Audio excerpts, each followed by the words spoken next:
The movie began with a bomb shelter locked tightly from the inside with heavy chains. But soon an unknown powerful force tried to break it open. In the basement, a little girl named Zoe became frightened and hid under the table. Claire approached her daughter and asked why she was hiding like that. Zoe told her mother that her doll had told her to hide because it had dreamed that the breathers had found them. Claire scolded Zoe for mentioning the breather's name, as it had been the first of their 4 rules.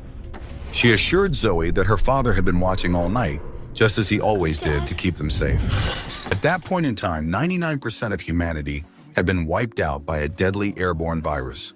All that remained on Earth were the breathers, creatures that hunted humans by tracking them down.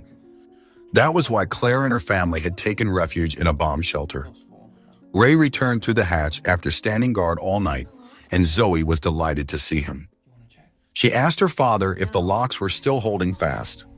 Ray allowed her to go up and check the door to her satisfaction. Little Zoe climbed the ladder and examined the chains that were holding the door fast. After checking them, she climbed down. Ray, Claire, and Zoe were forced to live in the bomb shelter and had to make do with the supplies that had been stored before their escape into the bunker. Zoe asked Claire how many days they had been in the basement, to which Claire replied, 301. So 301, that's it. Zoe's doll was hungry, so Claire picked out a can of peaches. Ray went to fetch water, but the hand pump was acting up. However, with a little force, he managed to make it work. The peaches are gone. Not funny, Zozo. Seriously? Meanwhile, Zoe told them that the peaches were missing from the can, claiming someone had stolen them. Startled, Ray and Claire looked at other canned food, and to their shock, all the tins were empty and had a hole in the middle. Distressed, Ray told Claire that 2 weeks' worth of rations were almost gone, and he suspected rats were responsible. So, they went to the hatch and speculated that the rats might have come from above. Claire said that if it was a rat, it would still be in the basement, and she suggested they needed to cut down on the already inadequate rations if they were to survive until an unknown time. While eating beans, which Zoe didn't like at all, Ray revealed to her that when they found this shelter, it gave them food, a home, and a life. And it's given us food, the only ones still alive. He added that they were the only ones left, the only ones still alive. He told her, "The food you don't feel like eating will allow you to live another day." Ray and Claire talked in private and planned what to do next. Ray said that he would go to the surface in search of more food, but Claire warned him that the breathers were still looking for them, and they couldn't fight them. Then Ray reminded Claire of the promise they made to each other when they first arrived there. The promise that Zoe would come first, no matter the cost. Afterward, he took off his t-shirt and came closer to Claire and made the most of the night with her. Later, Ray recalled the time when all this started. Zoe doubtfully asked her mother again if what her father had said was true, whether they were really the only ones left alive. To clear her misconceptions, Claire handed her a periscope so she could confirm it herself. Zoe grabbed the periscope, stuck it outside the hutch, and scanned the surroundings. All she saw were ruins and wreckage outside the shelter, and she finally became convinced that her father hadn't been lying. Meanwhile, Zoe and Claire spotted a rat on the shelf that had been ruining their food supplies. Claire picked up a pipe wrench, intending to kill the rat, but Ray asked her to step back and let him handle it. Ray pulled out his knife and attacked the rat, but the frisky creature managed to dodge his violent strikes and dash toward its hole. Yet just in time, Claire managed to crush it with the pipe wrench, finally getting rid of the little thief. However, in the chaos, the lantern flipped over on the table. Ray rushed over and tried to turn it off, but before he could, the lantern exploded, setting the table on fire. Claire desperately grabbed a blanket and tried to smother the flames while repeatedly telling Ray to fetch water and throw it onto the fire.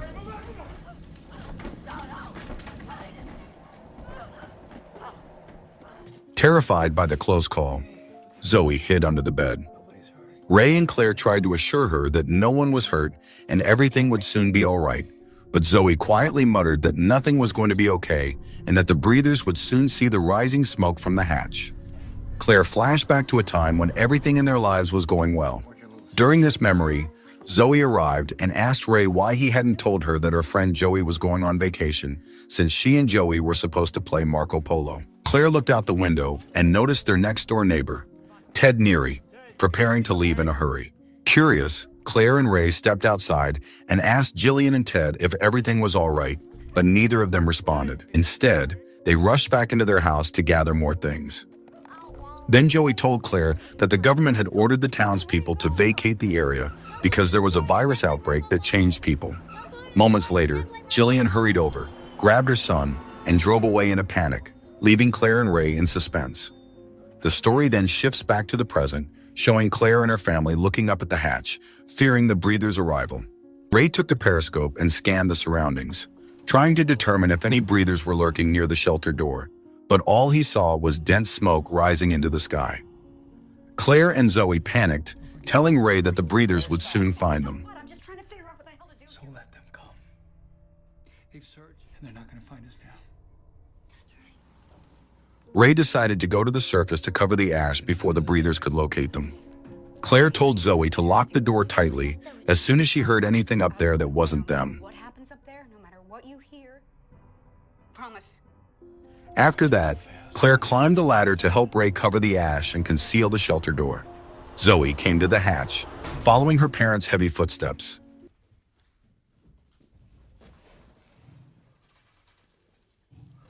She took the periscope, stuck it out of the hatch, and saw her parents covering the door. Soon after, she spotted something rushing through the woods toward her parents and grew restless with fear, while Claire and Ray remained unaware of the approaching danger.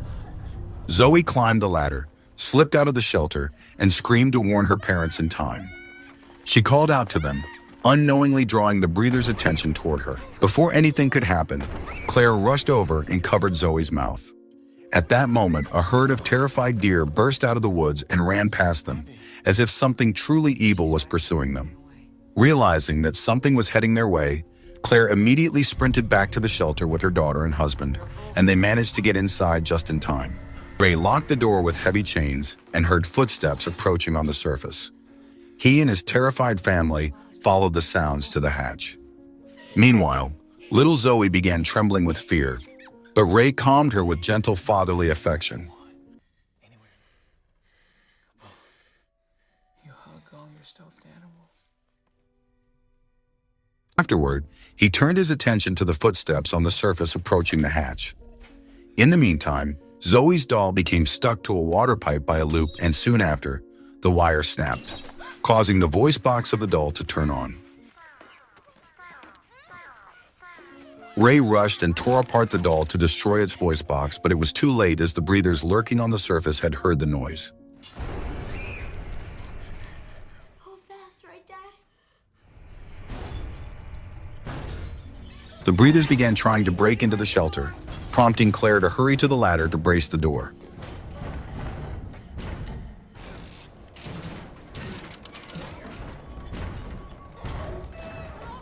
Stay down there!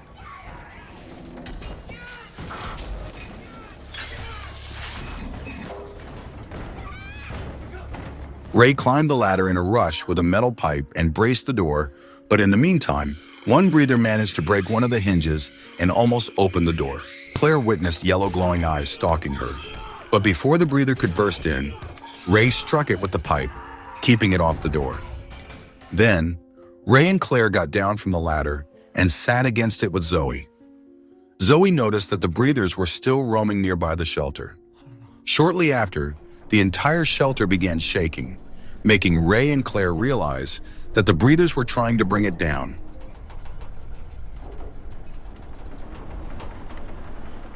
Now the story shifted back to when Ray and Claire were leaving Kingsville town with their daughter Zoe. However, they were shocked to see the cars rushing back to the town, feeling utterly confused to understand what actually was happening.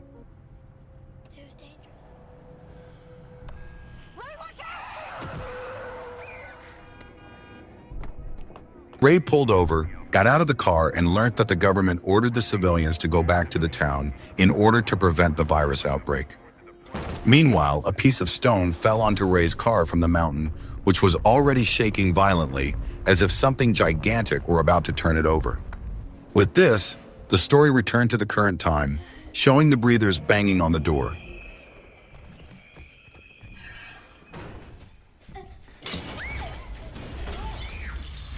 Before long, the breathers broke the door, filling Ray and his family with fear.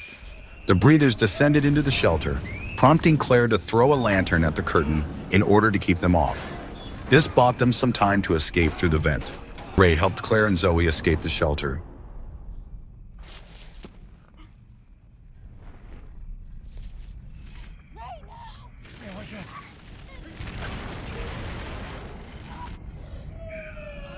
But when it came to him, he couldn't move through because of his stature. So he broke his own arm and tried to escape through the vent, but just then, the breathers dragged him back into the shelter and mercilessly killed him before Claire and Zoe.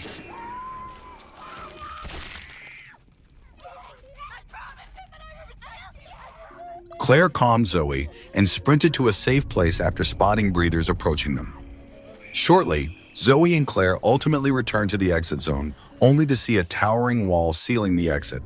Soon a helicopter showed up, causing Claire and Zoe to flee, but in the end, they were apprehended. Next, a group of armed soldiers showed up in biohazard suits wearing masks with yellow glowing eyes. This reveals that the breathers were none other than the armed soldiers who had been hunting down the infected humans since the beginning. One of the breathers tested Zoe to determine if she was infected. Out of the blue, 2 fighter jets roaring into the sky dropped incendiary bombs on Kingsville town, destroying it completely. This reveals that the government never allowed the civilians to flee the town and killed them on the spot to prevent the virus from spreading across the country. After that, the jets flew back to the bridge to blow it up with the civilians, but the townspeople became terrified and dispersed here and there in fear. Meanwhile, Ray with his family headed to the bomb shelter and escaped into the cellar at the very last moment.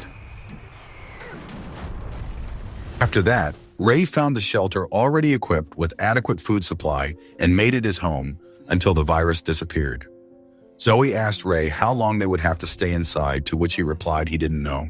He assumed that the government might be mistaken about the virus outbreak, but he was proven wrong when Claire revealed her infection to him.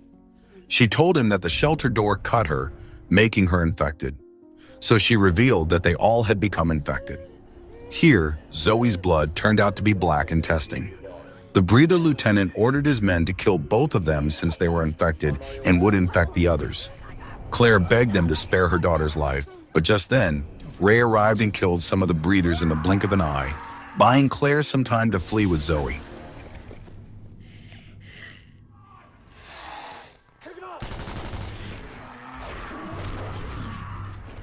However, he couldn't resist the breathers for long and got killed in the process. Claire hid Zoe in the shadows and herself went to bump off the breathers. However, she also couldn't hold them off for long and fell prey to them. A breather moved to blow her head off, but Zoe appeared out of hiding and knocked him down. She rushed to kill him, but Claire told her not to kill him. Uncontrolled, Zoe lunged at Claire to kill her, but Claire managed to calm her. They left the wounded breather on his own, who later turned into a zombie too. Claire and Zoe checked on Ray, who was nearing death. Seconds later, Ray gave up the ghost, leaving Zoe breaking down in tears. Meanwhile, a helicopter began roaring in the sky again. Claire and Zoe took shelter in a bunker to avoid the breathers. Moments later, the troubled duo of mother and daughter sensed someone in the bunker besides them. But it turned out to be Joey, Zoe's friend, who came over there while searching for them. Joey took them deep inside the bunker where the rest of the people of Kingsville town had been hiding in a basement since the beginning.